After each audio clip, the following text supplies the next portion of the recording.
گودال ماریانا، جایی که تاریکی، فشار و موجودات عجیب در انتظار تو هستند.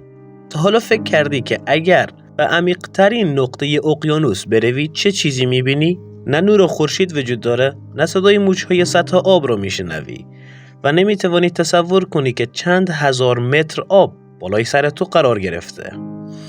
اما عجیب‌تر از همه این است که در آن تاریکی مطلق هنوز زندگی جریان دارد. امروز می‌خواهیم به یکی از مرموزترین نقاط سیاره زمین سفر کنیم، جایی که به آن گودال ماریانا میگویند. پس تا آخر این ویدیو همراه من بمون، چون هر چه پایین‌تر میرویم شرایط عجیب‌تر میشود. گودال ماریانا دقیقاً کجاست؟ گودال ماریانا در بخش غربی اقیانوس آرام قرار دارد، در نزدیکی جزیره ماریانا. این منطقه یک فرورفتگی عظیم در کف اقیانوس است که در اثر فرورانش صفحات زمین شناسی شکل گرفته است. یعنی یک صفحه از پوسته زمین به زیر صفحه دیگری فرو می رود و طی میلیون ها سال چنین گودال عظیمی ایجاد می شود. عمق این گودال چقدر است؟ عمق آن حدود 10,935 متر زیر سطح آب دریا اندازه‌گیری شده. حالا این عدد را تصور کن، 10 کیلومتر و 935 متر. برای اینکه بهتر متوجه شوی یک مقایسه دیگر انجام می‌دهیم. ارتفاع فعلی برج ایفل به آن تن حدود 330 متر است. اگر تقریباً 33 برج ایفل را کاملاً روی هم قرار دهیم، ارتفاعشان حدود 10,890 متر می شود. یعنی تقریباً به عمق گودال ماریانا می رسد. پس وقتی می گوییم گودال ماریانا حدود 11 کیلومتر عمق دارد، واقعاً درباره یک فاصله باور نکردنی صحبت می کنیم. فرض کن یک وسیله مخصوص غواصی وارد آب شده و آرام آرام به سمت پایین حرکت می کند. در چند ده متر اول هنوز نور خورشید وجود دارد، اما هرچه پایین‌تر برویم نور کمتر و کمتر می شود. بعد از رسیدن به عمق‌های بیشتر دیگر نور خورشید تقریباً جایی در آنجا ندارد. اینجا وارد منطقه‌ای می‌شویم که به آن منطقه بینور افوتیک زون می‌گویند. افوتیک یعنی ناحیه‌ای که در آن نور کافی برای فتوسنتز وجود ندارد. در اینجا دیگر خبری از گیاهان معمولی دریایی نیست. اما این به معنی نبودن زندگی نیست. برعکس، اینجا که داستان عجیب‌تر می‌شود. در اعماق بسیار زیاد دما پایین است و فشار آب به شکل وحشتناکی افزایش پیدا می‌کند. در عمیق‌ترین نقطه گودال فشار آب می‌تواند بیش از 1000 برابر فشار هوای سطح دریا باشد. برای انسان بدون وسیله محافظ این فشار قابل تحمل نیست. اما موجوداتی در آنجا زندگی می‌کنند که بدنشان میلیون‌ها سال برای چنین شرایطی سازگار شده است. و یکی از عجیب‌ترین نکته‌ها همین است. زندگی حتی در جایی که ما فکر می‌کنیم غیر ممکن است، راه خودش را پیدا کرده. حالا بیاییم ببینیم چه موجوداتی در این گودال ماریانا زندگی می‌کنند. در عمیق‌ترین نقطه اقیانوس، یکی از این موجوداتی که در تاریکی عمیق اقیانوس زندگی می‌کند، ماهی مرکب خون‌آشام است. نامش به خاطر ظاهرش انتخاب شده، اما برخلاف چیزی که اسمش نشان می‌دهد خون‌آشام نیست. یعنی خون انسان یا خون حیوان دیگه ای را نمی‌خورد. این موجود بدن کوچک دارد و 8 بازوی اصلی آن با پرده پوستی به هم وصل شده‌اند. وقتی احساس خطر کند، ظاهرش کاملا تغییر می‌کند. بازوهایش را به سمت بیرون می‌کشد و پرده تیره رنگ میان آنها باز می‌شود. درست شبیه موجودی که شنل سیاه را دور خودش باز کرده باشد. اما عجیب‌تر از ظاهرش روش دفاعی آن است. وقتی تهدید شود می‌تواند ذرات درخشان و نورانی را در آب آزاد کند تا شکارچی را گیج کند. حالا وارد مرحله ترسناکتر می‌شویم. کوسه‌ای که چهرهش تقریباً شبیه هیچ کوسه معمولی نیست. کوسه گابلین. پوزه‌ای کشیده دارد، بدنش رنگ متفاوت دارد و مهمتر از همه فک‌هایش. این کوسه هنگام شکار می‌تواند فک‌هایش را با سرعت زیادی به سمت جلو پرتاب کند.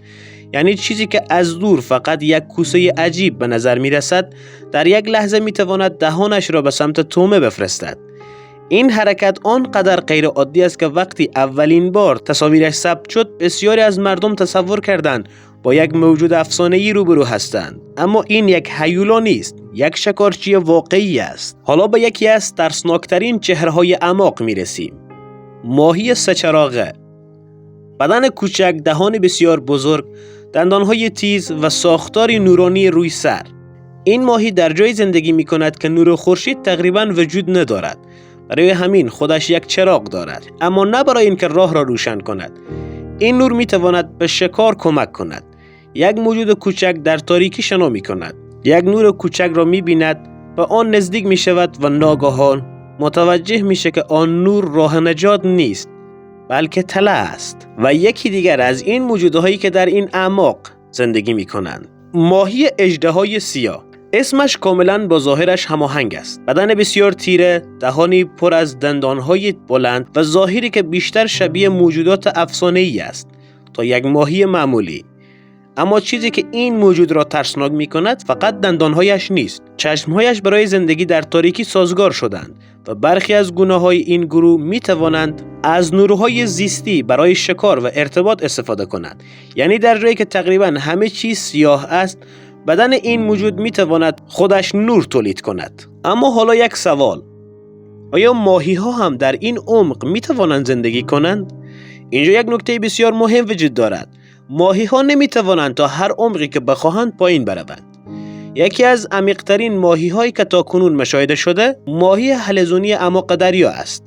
این ماهی در عمق بیش از 8000 متر مشاهده شده و دانشمندان معتقدند حدود 8200 تا 8400 متر احتمال به محدوده نزدیک می‌شویم که فشار آب دیگر برای ماهی‌ها قابل تحمل نیست. پس این ماهی تا 8000 متر می‌تواند پایین برود.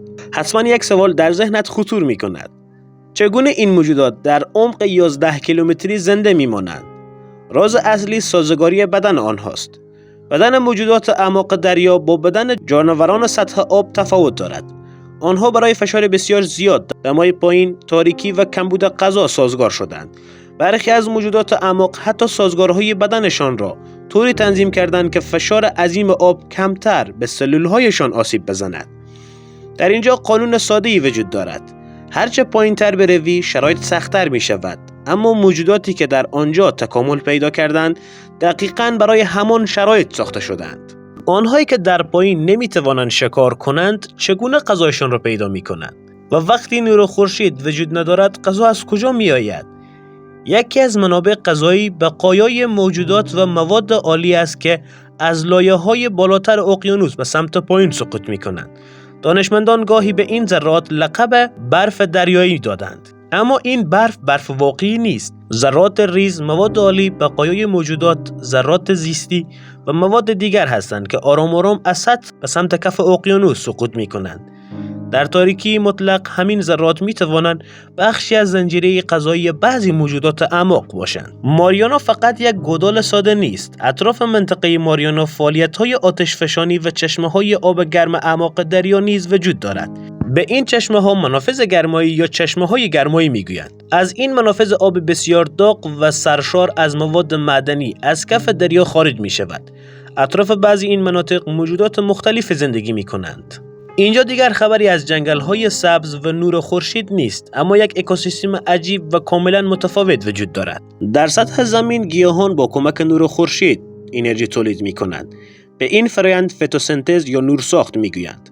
اما در بعضی محیط‌های اعماق دریا موجودات می‌توانند از انرژی مواد شیمیایی استفاده کنند و به این فرآیند شیموسنتز یا تولید انرژی با مواد شیمیایی می‌گویند. یعنی در بعضی نقاط اعماق اقیانوس زندگی می‌تواند بدون نور مستقیم خورشید ادامه پیدا کند و این یکی از شگفت‌انگیزترین ویژگی‌های دنیای زیر آب است. اما انسان چطور توانست به چنین جایی برسد؟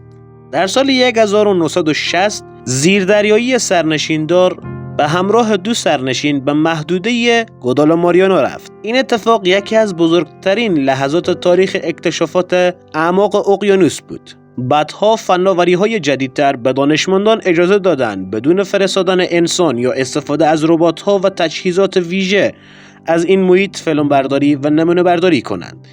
زیرا فرستادن انسان به چنین عمقی بسیار پیچیده و خطرناک است. فشار عظیم آب میتواند کوچکترین ضعف در سازه یک وسیله را به فاجعه تبدیل کند. گوادالاماریانا تاریکترین نقطه زمین است، اما در همین تاریکی زندگی هنوز ادامه دارد.